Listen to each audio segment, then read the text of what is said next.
Namni dubbisu waan dubbatu beeka. Maal eessatti akka dubbatus ni beeka. Dubbisuun ilaalcha namaa jijjiira. Dubbisuun guutuu nama godhaa jedhu hedduun. Garuu immoo dubbisuun moo kan dubbisan sana hubatanii jiraachuutu guutuu nama godha laata? Kabajamtoota hordoftoota keenyaa akkam jirtu? Qophiin keenya onnachiistuu guyyaa har'aa jalqabee jira. Qophii keenya har'aatiin ammoo bu'aa dubbisuurraa argamuu fi argame kan waliin ilaallu ta'a. Qopheessee kan isiniif dhiyeessu ani Lubee Girmaatii nu faana tura.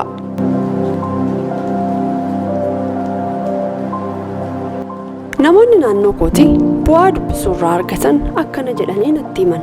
Ergan kitaaba dubbisuu eegalee ilaalchan wantotaaf qabu jijjiireera. Ergan kitaaba dubbisuu eegalee jireenya ofii kootii bareechee akkan jiraadhuuf karaa naaf tolcheera.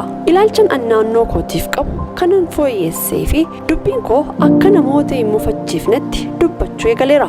Ergan kitaaba dubbisee jijjiirama amalaan ofirratti argee jechuun namoonni garaagaraa bu'aa dubbisuurraa argatan naaf himan.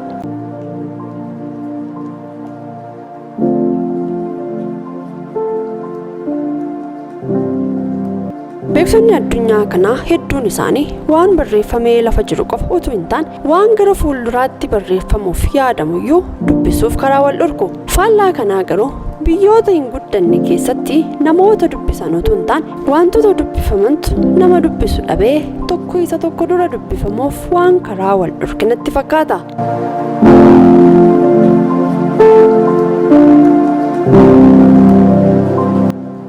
Warri adiin uummata gurraachatti akkana jedhanii mammaakan. Afrikaa waa dhoksuu yoo barbaadde kitaaba keessa dhoksii nuun jedhan. Kana jechuun Afrikaan kitaaba hin dubbisuu jedhanii waan yaadaniif natti fakkaata. Namoota akkuma waan gaariin isaan barbaachisu nama biraas ni barbaachisa jedhanii yaadan argachuun akka nama warqee barbaadutti nu dhamaasuun isaa waan oolu miti. Nuti hubachuu dadhabiif malee furtuun jireenya dachee kanaa harka namoota dubbisanii irra jira.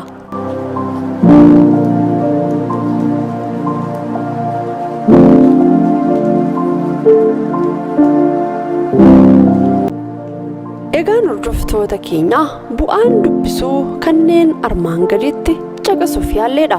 Inni tokkoffaan dubbisuun seenaa dhugaa fi seenaa fakkeessitoonni fakkeessanii barreessan adda baasuuf nu gargaara. Goonni lubbuusaa qaalii Oromoof wareege Eebbisaa Addunyaan akkana jedhee ture. Namni seenaa ofii hin beekne bishaan gabateerraati gara argetti jallataa jedhe.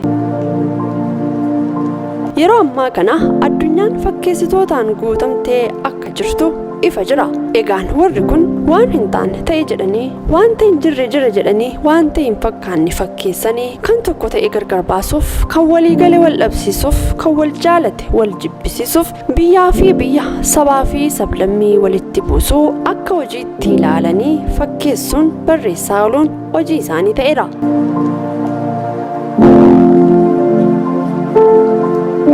Maal kana qofa fakkeessitoonni saffuu balleessanii seenaa dabsanii dhugaa dhoksanii fakkeessuun barreessanii dhaloota boruu burjaajessuun waan oolu miti. Nuti dhaloonni qubee seenaa safuu duudhaa fi dhugaan saba keenyaa fi biyya keenya akkasumallee kan addunyaa otoo hin jallatiin qabne dhaloota dhufu harkaan ga'uuf waan dubbifamuu qabu fakkiiwwan dabalatee dubbisuuf dhama'uu qabna. Sababni isaa fakkiin kamiyyuu ija qalbii guutuun yoo ilaalame waan barreeffame caalaa dubbata.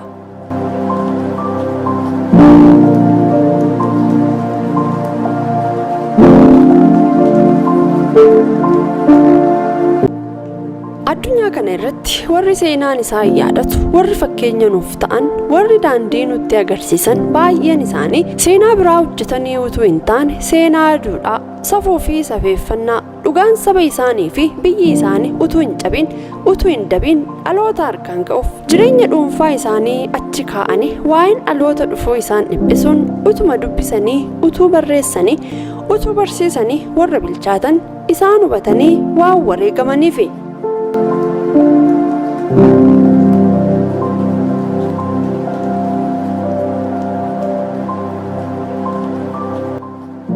Egaan itti gaafatamummaa kee ba'uuf dirqama amma nama beekamaa taatutti eeguu hin qabdu. Abbaa qabeenyaa ta'uunis dirqama miti. Kan si barbaachisu gahee kee ba'uu fi nama kutannoo qabu ta'uudha. Kutannoo horachuuf ammoo dubbisiitii gahee kee baadhu.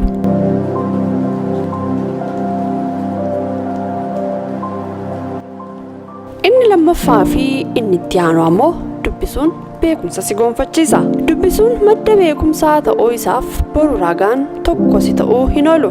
Beekumsi waa beekuudha. Waa beekuuf ammoo madda waa'ee waan sanaa dubbisuun, gaafachuun, dhaggeeffachuun gahee warra waa beekuu barbaadeeti.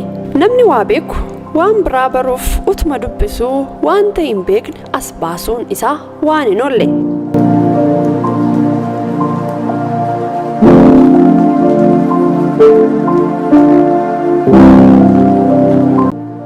Kanani wallaaltu jedhee haasa'uuf utuu hin taane waluma yaadachiisuuf akka toluttiin waa dubbachuuf dirqame. Dubbisuun amala warra waa beekaniiti.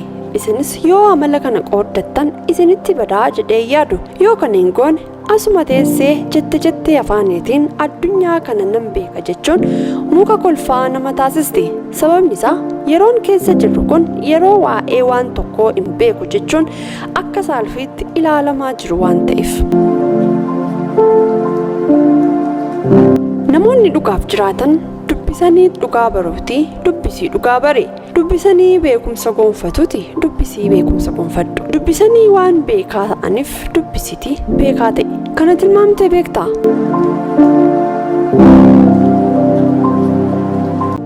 Addunyaa kana irratti namoonni haalli jireenyaa biyya kanaa akka fooyya'uuf fedha qaban lakkoofsaan hedduudha.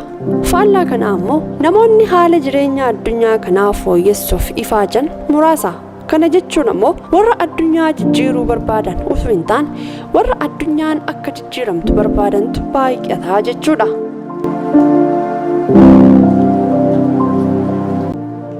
Sadaffaa fi kan itti aanu ammoo dubbisuun soorata sammuu siif ta'a.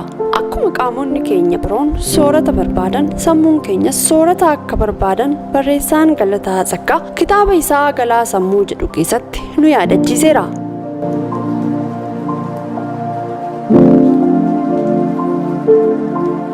Namni kamiyyuu hanga jireenya addunyaa kanarraa isa gaggeessitutti jiraachuuf jecha soorata isaaf barbaachisu barbaaduuf baddaa fi gammoojjii bu'a.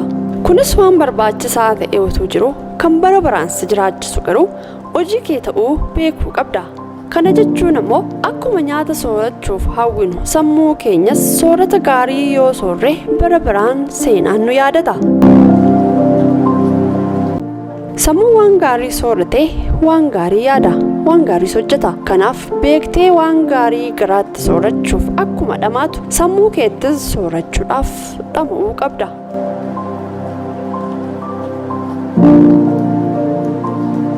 Egaan kabajamtoota daawwattoota keenyaa qophiin keenya onnachiistuu har'aa kana fakkaata.